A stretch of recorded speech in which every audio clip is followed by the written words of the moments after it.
सलाम friends, I hope you are doing well and everything is good in your life. आज की video बनाने का मकसद उसी सिलसिले को कंटिन्यू रखना है जो हम लोगों ने स्टार्ट किया था, जिसके अंदर हम CSS के रिलेटेड मेरा जो एक्सपीरियंस है उसको हम देख रहे थे और जो मैंने गलतियां की थी वो मैं आपसे शेयर कर रहा था, जिसके अंदर आप लोगों के लिए बहुत सारी चीज़ें सीखने के लिए थी। उसके अंदर ये सीखने के लिए था कि जो मेरा क्योंकि पहला अटैम्प्ट था और ज़्यादातर एस्पायरेंट्स के पहले अटैम्प्ट में बहुत सारी गलतियां होती हैं जो कि शेयर नहीं करते, और अगर आप शेयर करते हैं तो जो अगले आने वाले एस्पायरेंट्स होते हैं या जिनका सेकंड अटेम्प्ट भी हो सकता है उनके लिए भी बहुत सारी चीज़ें सीखने को मिलती हैं। तो इस वीडियो के अंदर इंशाल्लाह ताला हम इस्लामियात को डिस्कस करेंगे कि इस्लामियात के पेपर के अंदर मेरी क्या मिस्टेक्स थी और क्या चीज़ें करनी चाहिए थी और क्या नहीं की। तो मैं कोशिश करूंगा कि ईमानदारी के साथ आपको अपना एक्सपीरियंस पहुंचा सकूं, क्योंकि ये एक सदका जारिया है। अगर मेरे इस एक्सपीरियंस को शेयर करने से कोई जो गलतियां करना था उससे 5 से 10 नंबर या 15 नंबर बढ़ जाते हैं तो मुझे बहुत दिली खुशी होगी कि अल्लाह ताला उसको कामयाबी दे, जो कि एस्पायरेंट्स क्योंकि बहुत ज़्यादा मेहनत करनी पड़ती है CSS के एग्ज़ाम में, पर कुछ गलतियों की वजह से वो मिस हो जाती हैं, वो नहीं कर पाते।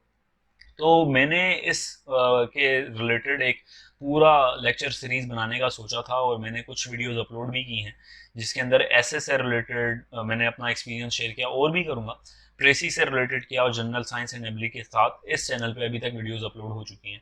तो आप लोगों से गुजारिश है कि इस चैनल को सब्सक्राइब कर लें, लाइक कर लें और कमेंट करके मुझे ज़रूर बताइएगा कि ये वीडियो आपके लिए कितनी हेल्पफुल रही है और आप क्या चाहते हैं नेक्स्ट मैं किस चीज़ पर वीडियो बनाऊँ। तो स्पेसिफिकली हम बात करते हैं कि इस्लामियात के ऊपर। इस्लामियात का जब मैंने पेपर दिया था तो आके मैंने ये कुछ बुलेट पॉइंट्स अपने पास लिख लिए थे कि ये मेरी गलतियां हैं और इनको मैंने रिपीट नहीं करना। और मैं इंशाल्लाह आपको कोशिश करूंगा कि कुछ और भी टिप्स दूं इस्लामियात से रिलेटेड, क्योंकि ये एक ऐसा सब्जेक्ट है, ज़्यादातर जो असातिज़ा हैं वो इस पे फोकस करते हैं, फोर्स करते हैं कि जी इंग्लिश प्रेसी और जो आपका ऐसे राइटिंग है इसके अंदर फेल होते हैं। पर मैं आपको स्टेटिस्टिक्स के मुताबिक बताऊं कि जब अगर आप रेशो देखेंगे तो इस्लामियात के अंदर भी एक बहुत बड़ा चंक CSS के अंदर फेल हो जाता है, उसको क्वालिफाई नहीं कर जाता। उसकी सबसे बड़ी वजूहत में से एक वजह ये है कि जब आप पेपर दे रहे होते हैं ऐसे और प्रेसी का, वो एक दिन के अंदर दो पेपर होते हैं, फर्स्ट पेपर होते हैं, तो उसका वेरी सेकंड डे ज़्यादातर ऐसे ही होता है कि इस्लामियात का पेपर होता है। अब जैसे ही आप इन दो पेपर्स की तैयारी कर रहे होते हैं उसकी बिल्कुल 160 और 360 डायमेंशन पे डिग्री चेंज है इस्लामियात की, कि इस्लामियात का पेपर अटेम्प्ट करने का तरीका बिल्कुल ही चेंज है ऐसे और प्रेसी से। आपका जो माइंड काम कर रहा था वो ऐसे और प्रेसी के लिए काम कर रहा था, अचानक से आप इस्लामियात का जो पेपर देते हैं उसके लिए हम ट्रेन नहीं होते। तो ये बात आप लाजमी याद रखें कि अपना अटेम्प्ट देने से पहले एक पूरा ऐसा ही CSS के सिलेबस के मुताबिक, CSS के टाइम टेबल के मुताबिक आप एक पूरा मॉक दें। मॉक तोड़ तोड़ के देने से कोई फायदा नहीं होता। 2 या 3 पेपर्स को एक साथ अटेम्प्ट करें, सुबह एक करें शाम में एक करें। ये पहली टिप थी मेरी आप लोगों के लिए कि CSS के एग्जाम में बैठने से पहले आप मॉक के अंदर हफ्ते के अंदर 3 दिन के अंदर वो सारे पेपर अटेम्प्ट करने की कोशिश करें। जितना ज़्यादा आप बैटल फील्ड में जाने से पहले खून बहाएंगे उतना कम आपको खून बहाना पड़ेगा बैटल फील्ड के अंदर, यानी कि CSS एग्जाम के अंदर। इसके बाद एक और बहुत ही इंपॉर्टेंट बात जो मुझसे गलती हुई वो ये थी कि मैंने MCQ को ज़्यादा फोकस नहीं किया। 20 मार्क्स के MCQ होते हैं हर सब्जेक्ट के अंदर, और मैंने ये सोचा कि मैं जब आखिर के 2 महीने रह जाएंगे मैं MCQ को रट्टा मार लूंगा, देख लूंगा। और ये एक मैं आपको टिप दूं, CSS से रिलेटेड इस्लामियात के पेपर के अंदर MCQs रिपीट होते हैं। तो आज से 10 साल 20 साल के जितने के भी आपको CSS के MCQs मिलते हैं आप वो लाजमी देख लें, याद कर लें, वो आपके लिए बहुत इंपॉर्टेंट रहेंगे। वो कहाँ से होते हैं? प्ले स्टोर के अंदर एक एप्लीकेशन है पास पेपर CSS के हिसाब से, या कुछ भी आप उससे डाउनलोड कर लें, पास पेपर आपको वहाँ से इजीली मिल जाएंगे। जब आप बैठे हुए हो खाना खा रहे हो वो निकाल लें, आप रख लें, वो कर रहे हैं। ये मैंने किया था और इसने मुझे हेल्प किया था काफ़ी, पर मैंने आगे जाके किया था इस वजह से मुझे काफ़ी प्रॉब्लम फेस करनी पड़ी थी। दूसरी सबसे बड़ी मिस्टेक जो मैंने की थी कि स्विच बिटवीन पेपर्स में, क्या मॉक टेस्ट सीरीज में देना मैंने आपको बता दिया है। तीसरी ये कि सेल्फ चेकिंग मैंने नहीं की थी।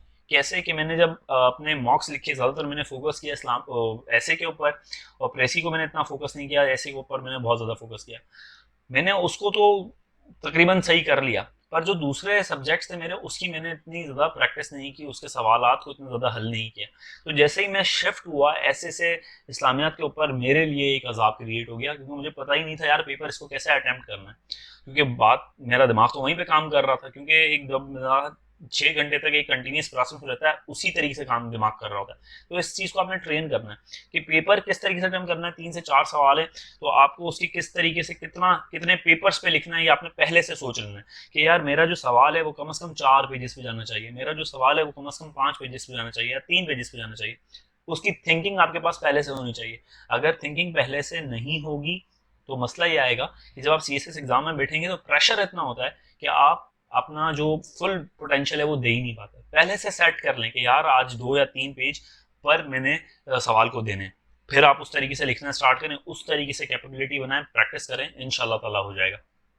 दूसरा ये कि जब आप स्टडी करें, ज़्यादातर ये सवाल करते हैं लोग कि यार सर हमें समझ में नहीं आ रहा कि कितने घंटे चाहिए। यार घंटों का काम नहीं है, ऐसे बहुत सारे स्टूडेंट्स हैं, जैसे अब गवर्नमेंट स्कूल में भी एक बंदा पढ़ता है, हम कहना नहीं चाहिए पर गवर्नमेंट स्कूल से हालात ऐसे हैं, तो मैं जैसे कह रहा हूँ कि गवर्नमेंट स्कूल में भी एक बंदा पढ़ रहा होता है, एक बंदा दूसरे स्कूल में भी पढ़ रहा होता है, जिसको प्राइवेट स्कूल कह सकते हैं या एक अच्छे एजुकेशन सिस्टम में पढ़ रहा होता है। देखिए टाइम दोनों दे रहे हैं स्कूल में, पर जो स्कोर है दूसरे बंदे का ज़्यादा आ रहा है। उसकी सबसे बड़ी वजह यही है कि जो दूसरा बंदा है वो टारगेटेड स्टडी कर रहा है, उसने ये देखना है कि जी मैंने इतना टारगेट अचीव करना है, व्हाट्सोएवर द रीजंस आर, कि चाहे कुछ भी हो जाए मैंने ये टारगेट अचीव करना है। तो आपने टाइम नहीं देखना, आपने क्वालिटी देखनी है CSS के अंदर, और CSS के अंदर क्वालिटी ही देखी जाती है, क्वांटिटी इतनी मैटर नहीं करती। मैं ये नहीं कह रहा कि बिल्कुल ही क्वांटिटी मैटर नहीं करती, पर क्वांटिटी इतनी मैटर नहीं करती जितनी क्वालिटी करती है। इसके बाद आ जाते हैं हम 6 मंथ का स्टडी प्लान आप लोगों के पास पहले से होना चाहिए कि यार इस 6 मंथ के अंदर मैंने ये सब्जेक्ट करने हैं, आखिर के 2 महीने आपके रहने चाहिए अपनी प्रैक्टिस के लिए, मॉक्स के लिए, आपकी रिवीजन के लिए। एक और बहुत इंपॉर्टेंट बात कि ज़्यादातर लोग क्या करते हैं कि जी अहादीस और कुरानी वर्सेस और अहादीस याद कर लेते हैं, पर वो सीक्वेंस वाइज याद नहीं करते। आपने सिलेबस देखना है इस्लामियात का।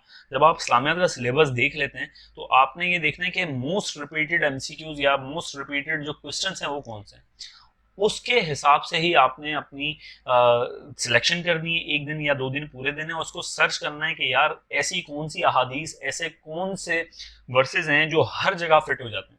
फॉर एग्जाम्पल कि एक वर्स है जिसके अंदर ये कहा जाता है कि जी हर मुसलमान मर्द और औरत पर तालीम का हसूल फ़र्ज है, ठीक है, हदीस है, आप देख सकते हैं हदीस है, या ऐसी कुरान की कोई आयत आप ले लें जो कि हर जगह फिट हो जाएगी। देखिए अगर आप औरतों के हकूक़ के बारे में बात करेंगे तो ये जो हदीस है ये वहाँ पर भी फिट हो जाएगी।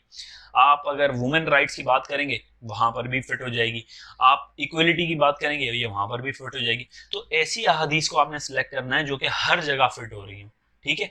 ऐसी अहादीस आपने ढूंढनी है, वो मिल जाती है, कोई इतना इशू नहीं है। फिर भी आपने जब ये अहादीस ढूंढ ली तो आप अपने रूम के अंदर चार्ट्स बना लें और उसके अंदर लिख लें तौहीद से रिलेटेड भाई ये अहादीस हैं, ये आपकी जो है वर्सेज हैं। मैं आप लोगों के लिए इस चैनल के अंदर प्रॉपर CSS से रिलेटेड जो भी मेरा एक्सपीरियंस था, मेरे नोट्स थे, मैं सब चीज़ें शेयर करूंगा और अपने पूरी ईमानदारी से करूंगा। बस आप लोगों से ये रिक्वेस्ट है कि हौसला अफजाई के लिए आप सब्सक्राइब कर लेंगे तो मेरे ख्याल में आपका कुछ जाएगा नहीं, दूसरे लोगों के लिए फ़ायदा हो जाएगा और ऑब्वियसली जो एक सिलसिला है उसको कंटिन्यू करने में हमें आसानी होगी।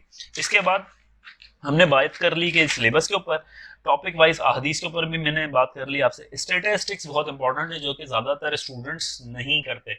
देखें स्टैटिस्टिक्स से क्या मुराद है, स्टैटिस्टिक्स से ये मुराद है जब आप कोई सवाल अटेम्प्ट कर रहे होते हैं, ज़्यादातर लोगों का फॉर्मेट वही होता है जो कि आप लिखेंगे। आप कैसे स्टैंड आउट करते हैं, आप कैसे यूनिक बनते हैं, वो ऐसे बनते हैं जब आप अपने आंसर के अंदर कुछ इंटरेस्टिंग देते हैं, मसाला देते हैं। वो कहाँ से मसाला आएगा, जब आप ये लिखेंगे कि पाकिस्तान की पॉपुलेशन वुमेन इतनी है, मर्द इतने हैं, और ये इनइक्वालिटी पॉपुलेशन के अंदर तो है पर इस्लाम आपको ये नहीं देता। इस तरीके से आपने घुमाना है, कुछ स्टैटिस्टिक्स देने, गैर जरूरी नहीं देना। जैसे ये था शायद ये गैर जरूरी आर्गुमेंट बन जाए, पर आपने स्टैटिस्टिक्स को याद रखना है। आपने ये देखना है कि जी आज मुसलमानों की हाथ ये हैं करप्शन में इतना ऊपर आया हुआ है पाकिस्तान, पर अगर वो इस्लामी कानून इख्तियार करता है तो ये जो सज़ाएं देने हाथ काटने वाली चोरों के, तो उसकी वजह से मुल्क के हालात बेहतर हो सकते हैं। तो ये आपने आर्गूमेंट फिल करना है ताकि जो एग्जामिनर हो उसको लगे कि यार ये लड़का पढ़ के आया है, और जब वो पढ़ के आया है तो वो मेहनत को तो रिवॉर्ड करेगा। तो आई थिंक आप लोगों को मेरी बात समझ में आ रही है कि मैं कहना क्या चाहता हूँ। आई थिंक ये वीडियो काफ़ी थोड़ी सी लंबी हो रही है, मैं इसको शॉर्ट करता हूँ, कोशिश करूँगा कि और भी चीज़ें आप लोगों से शेयर कर सकूँ। इस वीडियो का आखिरी में अगर आप पॉइंट आपको बताऊँ एक बहुत ही बड़ी मिस्टेक वो ये करते हैं लोग, वो मैं भी कर सकता था पर मैंने की नहीं क्योंकि मैंने किसी से सुन ली थी, किसी अच्छे इंसान से। वो कहता है कि जी जो ट्रांसलेशन और हदीस हम लोग लिख रहे होते हैं अरबी के अंदर प्रेशर की वजह से हम गलत लिख देते हैं, जिसकी वजह से हमें पनिशमेंट मिलती है, रिवॉर्ड नहीं मिलता। तो आप लोगों ने ज़्यादा ओवर एफिशिएंसी का मुजाहरा नहीं करना, आपने अहदीस की समराइजेशन कर लेनी, समरी बना लेनी है, कॉन्सेप्चुलाइजेशन लिख के उसको आपने लिखना है। तो उससे क्या होगा, आप सेफ एंड पे खेलेंगे। फॉर एग्जांपल एक अहदीस है, आपने एक कुरान की कोट आपने अरबी में लिखी। जब आप अरबी में लिखते हैं तो उसका पता नहीं पड़ता कि ज़बर कहाँ लगा दिया, ज़ेर कहाँ लगा दिया, एक अलिफ मिस हो गया, तो एग्जामिनर आपको पनिश करता है। आपने अरबी नहीं लिखनी अगर आप एक्सपर्ट नहीं है। If you are expert go for it. अगर आपको कंफर्म है कि यार मैं लिख सकता हूँ तो लिखें, बहुत अच्छी बात है। पर अगर आप कंफर्म नहीं है तो डोंट गो फॉर इट यार। इसकी जगह आपको रिवॉर्ड मिलने की जगह पनिशमेंट मिलेगी। वो एग्जामिनर गुस्सा हो जाएगा कि यार इसको तो कुरान की तमीज़ ही नहीं है, कुरान ही गलत लिख रहा है। तो इस बात को याद रखिएगा कि कॉन्सेप्चुलाइजेशन लिख के आप उसका मफहूम जो है वो लिख दें कि कुरान में इस तरीके से ये बात की गई है, इसकी एक कॉन्सेप्चुलाइजेशन है। तो वो तो यार बोलेगा इसमें कोई गलत नहीं है। CSS की लास्ट स्टेप मैं आपको दूं, ये बहुत अहम है। आपने कुछ एक्स्ट्रा ऑर्डिनरी नहीं लिखना, आपने सही लिखना है और टू द पॉइंट लिखना है। That's it, this is CSS for me. आगे अल्लाह मालिक है, इंशाल्लाह इस वीडियो को हम इस लेक्चर्स को कंटिन्यू रखेंगे। पूरे 12 सब्जेक्ट्स की हर वीडियो में अपलोड करूंगा और इतनी ही डिटेल में आप लोगों से शेयर करूंगा अपना एक्सपीरियंस। अपना ख्याल रखिएगा, इस चैनल का ख्याल रखिएगा। अल्लाह हाफ़िज़।